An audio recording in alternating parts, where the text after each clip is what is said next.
Welcome back to Writing Done Right. Well, today we're going to discuss a little bit about book covers and a few little tips to help you along if you are creating or helping create your book cover.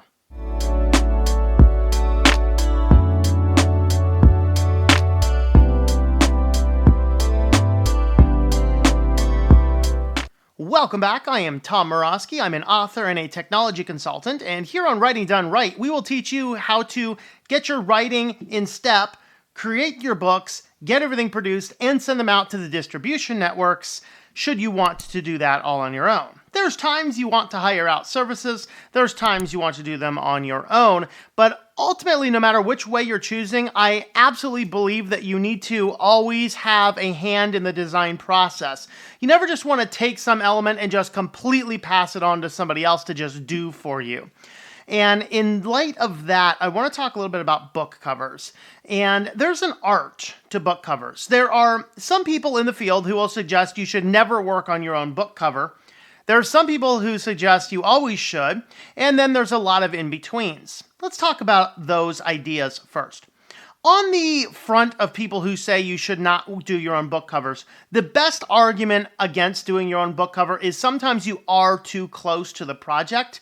And if you are too close to the project, you may not have enough insight to get rid of the blinders that we all have and produce something that people like. Now, there's ways around that. I personally design my own book covers. But here's your second factor why you might not want to if you don't have the technical skill. In which case, I advise you learn the technical skill. Now, I have a variety of different book covers that I've done, and I want to talk about 6 basic ideas that I have. I want to show you some of the pros and some of the cons. So I'm going to slightly hold up books like this, but then I'll flash a big copy of the book over here so you can kind of see what I'm talking about a little bit better, because I don't want to try and focus a book in at the camera. That's going to look bad. So we don't want to do that. So let's go ahead and let me read off a couple of tips here. Actually, I think what we're going to do is I want to look at some of the tips and kind of take them in turn and talk about where and how I have used these. Now, I've made my fair share of mistakes with book covers, and I'm not going to get into all of those in this video. If you guys want to see the blunders in book covers, I'd be glad to do that in a separate video. But let's go ahead and talk about the various tips that I have. And I have 6 of those. On the first is use easy to read fonts. And so what we mean by easy to read fonts is something that you can actually read and you don't have to spend a lot of time processing what it actually says. So one of the better examples of this that I have is the book I Am Not Amused. And so on I Am Not Amused, I've chose some really big, bold fonts for part of the title and a more stenciled but still very easy to read font on the rest of it. And the way that I did the fonts on this is I wanted to bring it out in such a way on this particular book so that the part that says I am is extremely bold. With the Not Amused, not quite so bold. The reason I wanted to do this is a Christian book on media entertainment. And if you're unfamiliar with the Christian faith, the term I am is actually something significant in that faith. We're not going to get into why or where that happens to be, but just a point of example, I wanted to highlight I am more deeply than I wanted to highlight the rest of the title, which is also why that's all in caps and the rest of the title is all in lowercase. So we did some good clean fonts on that one. Testing and Temptations has fairly simple fonts to use. And there's a couple exceptions to the rule. Of course, many rules have some exceptions. On my series of books, the Kings of All Creation series, I am using a more older style font that's a little bit harder to read and understand. I really wanted to do this because we're playing off of the older style of text. Also, the book back here, Happy Holidays, it's the only copy I have in stock right now. But Happy Holidays, we also did a slightly different, little harder to read font on the orange part. Still, it's easy to read, but we did that specifically because we could set that font on fire in rendering software and produce a really cool font effect. So that's really the first spot, is easy to use fonts. Now, the second tip you want to do is don't overuse effects. It's very common when you're not as aware of graphic design about effects and when to use them and when not to use them. So like, you don't want to have font that's always big beveled and embossed and has several layers of huge drop shadows behind it, unless there's a very specific reason to do it. Usually you want your fonts and your texts to just kind of bleed into the background, unless there's an image there. So I'm looking at the books that I have here, and again, I am not amused. There is no design over the font styles at all as far as your effects, because it's simply on a white background. There's no reason to bring it out at all. Now, the book that I do again use the effects is Happy Holidays, which is a very odd book cover in that most of these are a lot more simple. That one is an extremely complex book cover. If you look at it closely, we actually have somewhere between 30 and 40 hours of work went into that, because every piece of this is built by hand using 3D rendering software. Very complicated, but even the fire effects on the text itself is actually accomplished in 3D rendering software, so you give it this on-fire look. That is the exception to the rule again there, where we are using a lot of effects because the effects are important. If the effects are not important, do not overuse them. A very faint drop shadow is just there for contrast on a busy image. It's not there for everything. Number 3, and there's some discussion about this on some of the forums, I want to talk about barcodes. Now, I have a whole video on adding barcodes and actually getting a barcode for free. There are a lot of services that want to sell you a barcode for $10 or $20. And I do provide a series of links where you can grab your barcode for free. My preferred one is the Ingram Sparks cover generator, which I have detailed in the past how to use. But what you want to do is you want to affix your barcode, because most of the time, and I haven't looked at Lulu, and I don't know what Ingram Spark is going to be doing when they offer their free ISBNs and barcode. I don't know if they're doing the free barcodes or not. There's some stuff going on in Ingram Spark that is yet to be seen exactly what they're doing. But particularly on Amazon, where most of you are going to be publishing, if you tell Amazon to put the barcode on your book, then you're going to get it as I have it in Testing and Temptations, which this cover is set to do some fixes on. What you'll notice looking at that back cover is you see that 90,000 at the smaller of the barcodes on the back. Well, that is a pricing code that is not compatible with nearly any bookstore. So if I wanted to sell my books in a bookstore, like even a fairly small local bookshop, and I grab a whole bunch of my book copies and I take it to it and it has that little 90,000 barcode on the back, it basically says there's no pricing information. Your local bookstore is going to have a harder time selling that. So that's why I always recommend creating your barcode and affixing it to your template yourself.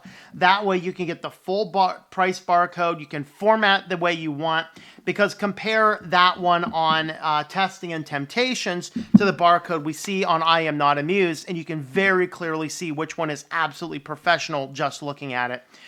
So much better on the I Am Not Amused book. So you can kind of see that you do want to add the barcodes, because you're going to have a lot more control and you're going to be able to put the pricing information in that barcode so that everything is there. All right, step number 4 here is be aware of stock imaging licensing. Okay, we want to, you can't go on to Google and grab an image and use it. Okay, I don't recommend you go on Google at all. All right, never mind. That's a story for another day. But if you're going to be using images, make sure that you are aware of the different ways and types to get images. Now, first, there's a couple great websites like Pexels.com where you can actually get free images that are license-free, royalty-free, public domain. You can use those images in your works, no matter if they're for publication or not, without any problem. They're listed as public domain. Anything public domain, you're free to use on a cover. Now, the second thing is you have your license or your royalty stores. The greatest one of these that is known as Shutterstock. And there's probably about 100 of services that are just like Shutterstock. These are where you go in and you purchase the image, but then you never have to pay a royalty for using the image. You need to check the license. Usually those licenses that you purchase those will allow you to take that image, put it on a book cover without a problem. That's actually how most of your vanity presses and other pay-to-play press systems work. They'll be like, hey, you have one image off of this website to use as your cover.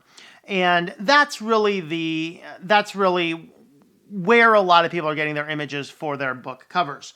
You just can't go online and just grab an image and assume you can use it.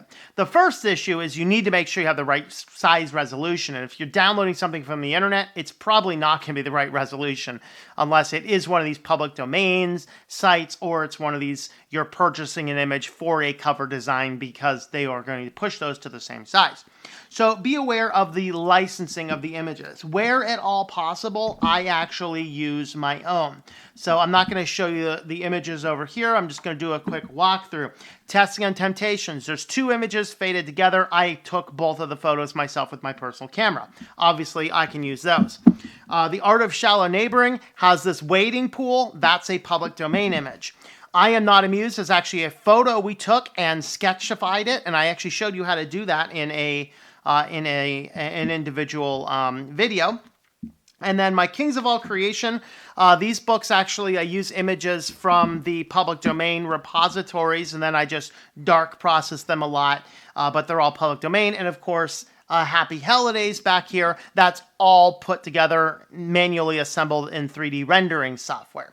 So those are the ways that I have done the imaging myself, so I'm well aware that the licensing, I'm not going to have any problems with the licensing on this. All right, and the last tip, this is the one that I have blundered a little bit over the years, and as I've learned, I've made it a little bit better. Make sure that your author name is easy to read. So when I did my books, Testing on Temptation, the author name's really small because the old Vanity Press did it small. I'm like, hey, that's good. But come to find out, if you look at go to the bookstore and look at actual professional done books, the author names are as large as the rest of the title. In other words, they go across the individual page.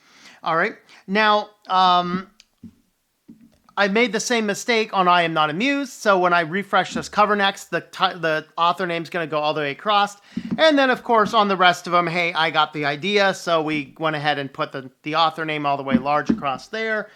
Happy Holidays, it's fairly the size. We have 2 authors on that one. We didn't want to overwhelm the cover. And those were actually done in a raised gold plated. It's actually floating in front of the tree on the 3D rendering software. And then we rendered it with some metallic edge. And then, of course, on Synaptergy, which I haven't talked about yet in this video, that one there, of course, we put the author over there. And the image on that, by the way, is an image we actually took.